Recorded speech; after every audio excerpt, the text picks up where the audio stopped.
Hey guys, this is my mom. Hey guys, what's up? It's your boy AJ's mom. So a few weeks ago, I started to feel really strange. The things I love to do, like drawing and playing, I just didn't have any energy to do that at all. I'm usually a very energetic person, Yes. and I was taking lots of naps. I was very tired. Mm-hmm. The things that were so simple required a lot of energy, like taking a shower. Whenever I drank something, I felt like it wasn't hitting the bottom. Super thirsty. Yeah, and because it wasn't hitting the bottom, I kept chugging. Oh, he was drinking so much. Yeah, Mom said it was scary to watch. I know it was. It felt scary too. At first, I was thinking to myself, it must just be allergies or something so simple like that. And I just didn't have any idea what it really was. You thought allergies were making you thirsty? Yeah, or just dry air or something like that. I thought it was something simple. Okay. I thought it was something simple like that. I was chug-a-lugging, and because of that, I had to go to the bathroom a lot, and that was annoying. Yeah. And while this was going on, I didn't want to tell my mom because I know her. She would take me to the doctor, and I equate doctors with needles, so I didn't want to tell her that. Kids, always tell your parents what's going on. Don't hide stuff from your parents, kids. You have to tell your parents what's going on. Yeah. Want to take it over from here, Mom? Sure thing. So, I'm going to give you a little bit of backstory, okay?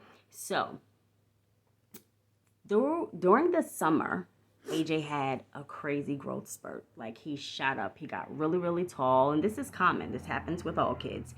He shot up. His shoe size increased.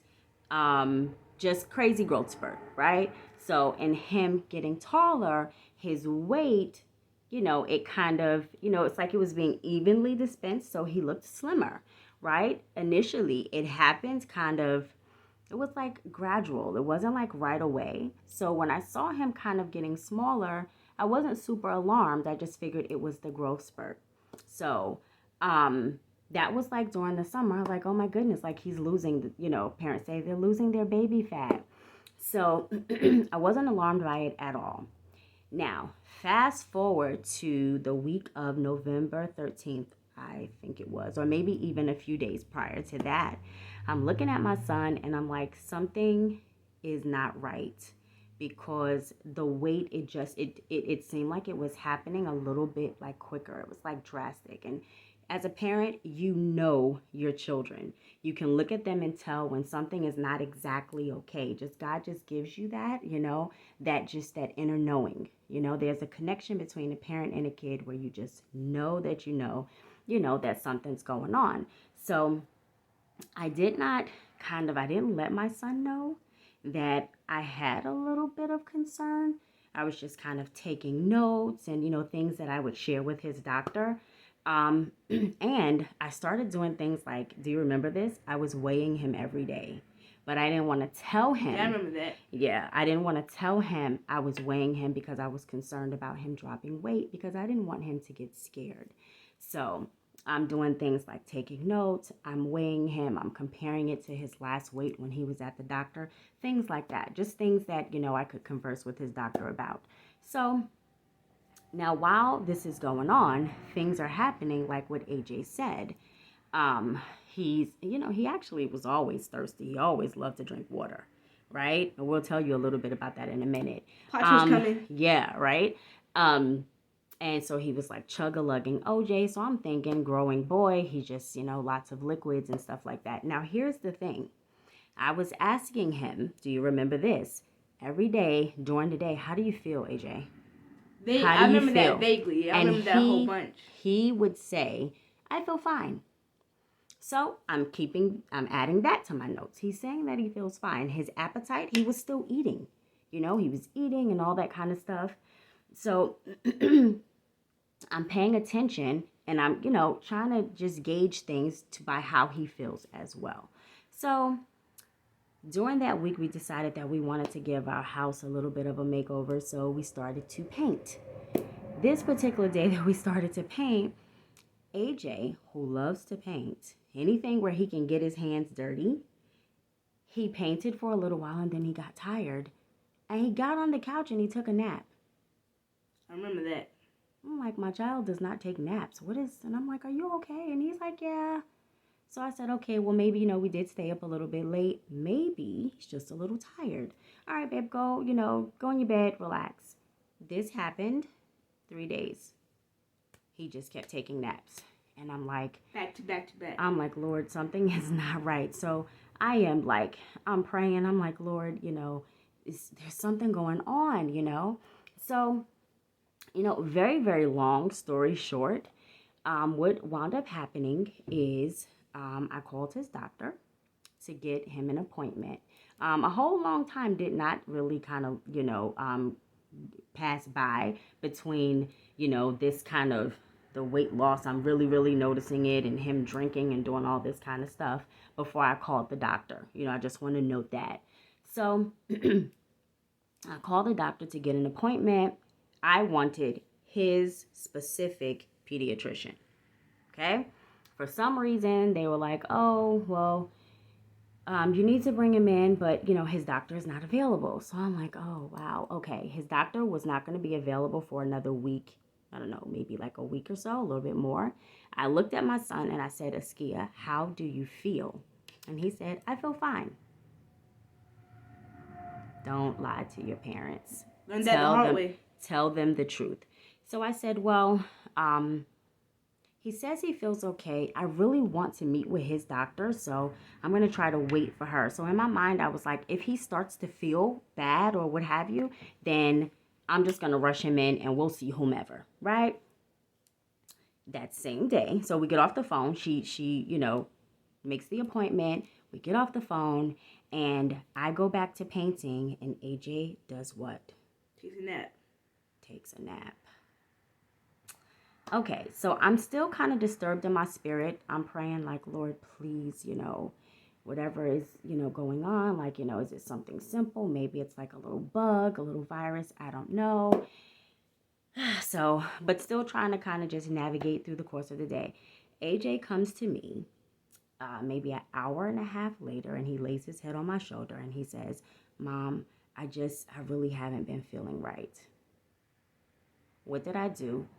I said, you haven't been feeling right? You don't feel okay? So I go immediately. Wasn't it immediate? And I called his doctor. I said, I just called you. I was willing to wait for his doctor, but my son has, he's admitted that he has not been feeling well. I need to get him in there immediately. I'm willing to take whoever you have. And the nurse says to me, well, who told you couldn't see his doctor?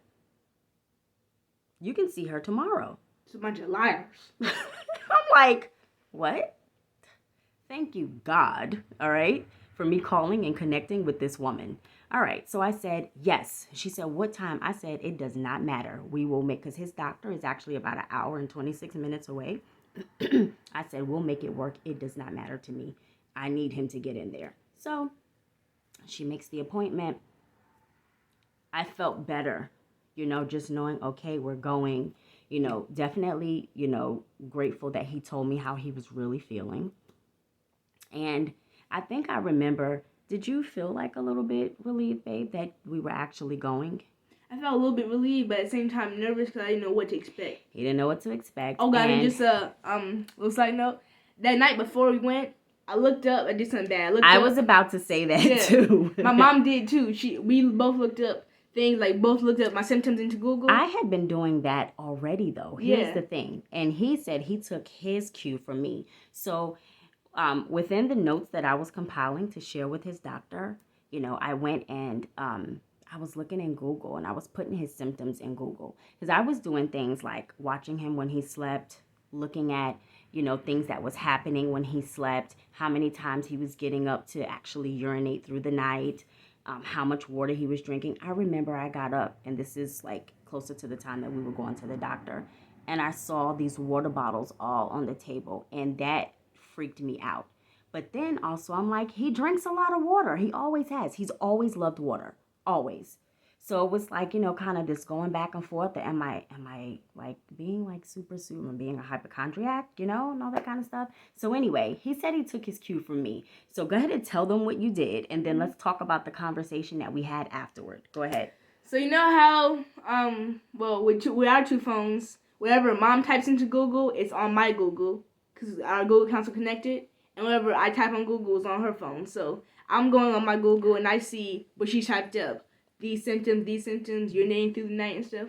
I click on it and I see things that is freaking me out. Freaked him out. Don't say it yet because we want to do you want? Yeah, go ahead. So how did I say it?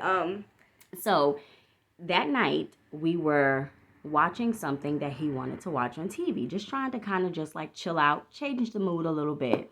And I noticed he was not paying attention. And like I said, parents know when something is not okay with their children, okay?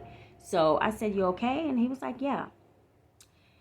I asked him again, and he was honest with me. He said, "Well, not really." He says, "I've been on Google looking up my symptoms." And I said, "Babe, why would you do that?" Because I told him something that a doctor shared with me many, many years ago, which is when something's going on with you, don't go on Google, because Google is never going to tell you anything positive. That's what he said, okay? It's true. It'll scare you, okay? So, he got slightly emotional. So I went, and I comforted him. And he said, that he basically said that he was kind of concerned that it was going to be something, bad. And, he was sharing his feelings. And I said to him, AJ, do you remember this? I said, it is clear that there is something going on in your body. But, and I can't tell you exactly what it is because I'm not a doctor. I said, but we are going to people that will be able to help us assess what's going on so you can get help. I said, I don't know exactly what it is, but I tell you what I do know. What did I tell you that I do know?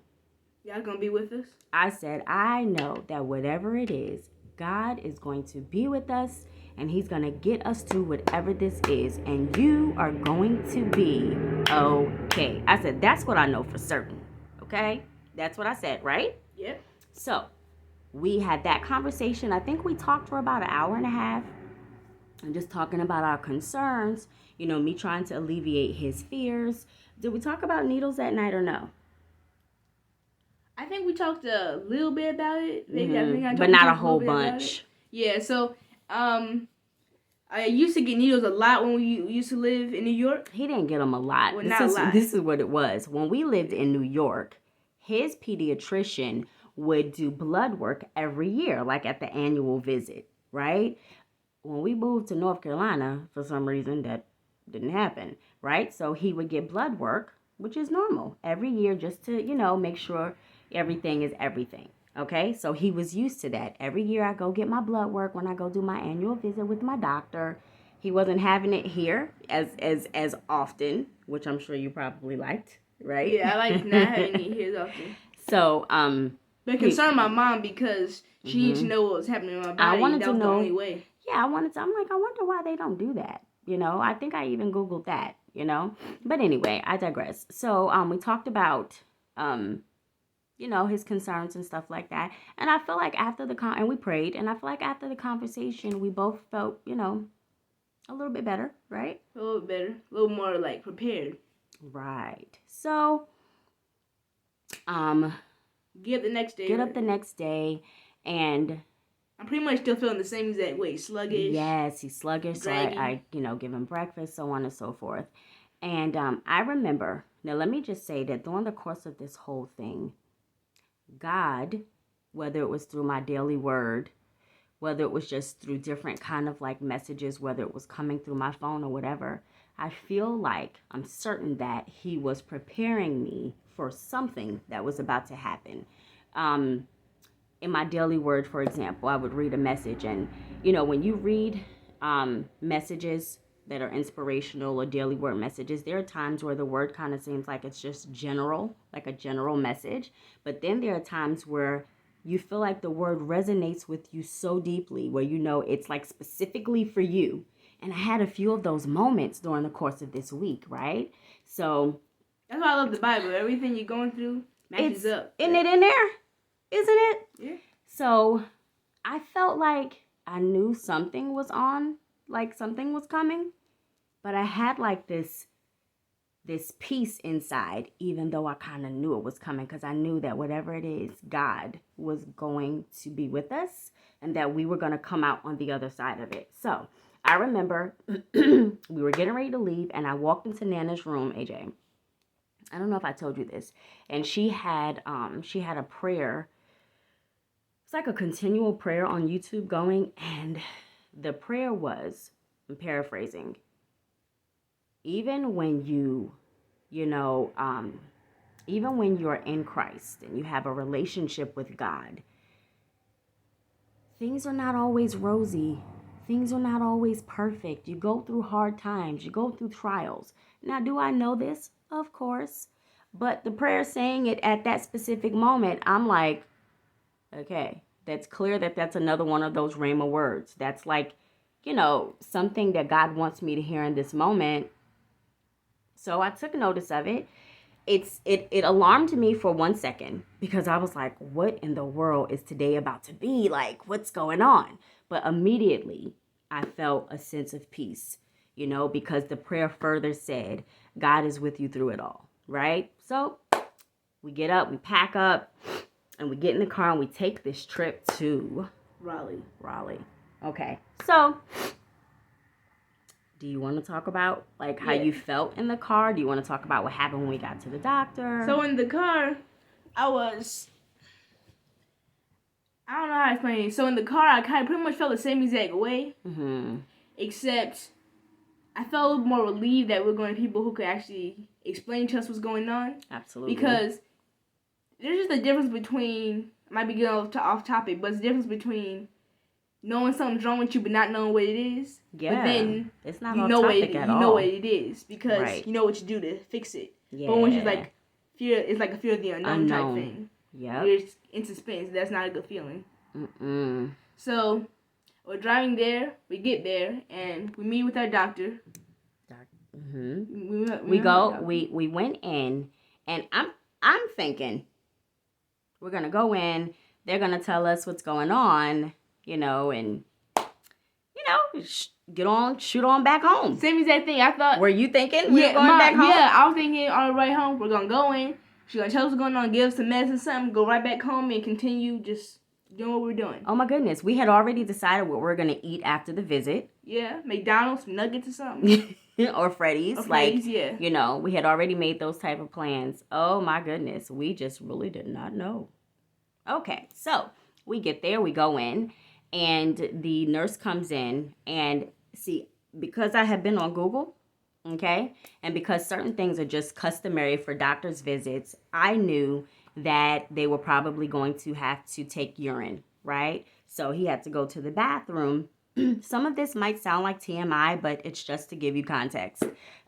So I told him, he's like, Mom, I have to go to the bathroom. I'm like, I really need you to hold on to that. We got to hold it because I'm thinking they're going to have to check your urine. Glad I was about to burst. Oh my gosh. So we get back there and I say to the nurse, hey, look, he's got to go to the bathroom, but I'm thinking that you guys are probably going to want to take urine so that you can kind of see what's going on given, And she was like, yes, Mom, that's exactly what we want to do. So they take his urine. So the nurse has us just pretty much go through what he's been dealing with, the past week or so. And we give her pretty much what we just gave you.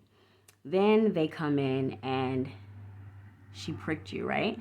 Yeah, she pricked me, which I thought was going to be the needle, but I didn't feel anything at all. It was like, boop, and then she took the blood. Mm-hmm. So she does that, and I want to say that after she did that, she left and went to go test it or something? Or did the doctor come in? I think this is what happened. The doctor came in. His doctor came in, and she came in, and her face was concerned because there was a drastic difference in what he weighed for his annual visit versus when we went in. And I said to her, listen, he's been feeling this type of way. He's been losing weight. I've been keeping track of it. So I'm giving her my notes, right? And she's like, yeah. And the lady comes in and she pricks him, right? And he's like, what is this prick going to be about? Is this a needle? He's just giving her the whole, you let me know what this is going to be about. For some weird reason, I feel like when I was younger, I was more scared of him. But now, since I'm older, it's nothing. Well, I will tell you that this experience has made you just quite the champ. What God has shown you, I feel, correct me if I'm wrong, is that, even when it's something that you're kind of afraid of, You know, he'll get you through it. Like sometimes we make things out to be worse than they are in our heads, and God is like, hey, I got you, right? Yeah. So she pricks him. Okay. So after she pricks him, his doctor comes in and she has this look on her face like this. Like that. Yeah, she kept, so we're like, what's going on? Now, mind you, because of what I had been reading, I kind of already knew what was going on, right? So she says, basically said that his blood sugar was really high, okay? And it was so concerning to her that she needed my son to go to the ER immediately. Now, guys, let me tell you how I felt here. So, when she came in, she said that my blood sugar was high and go to the ER immediately. So, I'm thinking to myself, all I'm thinking to myself right now is food. It's food right now. So he was so hungry. Guys, can I tell you something? This is going to sound like really, really weird because normally someone would be like concerned about if they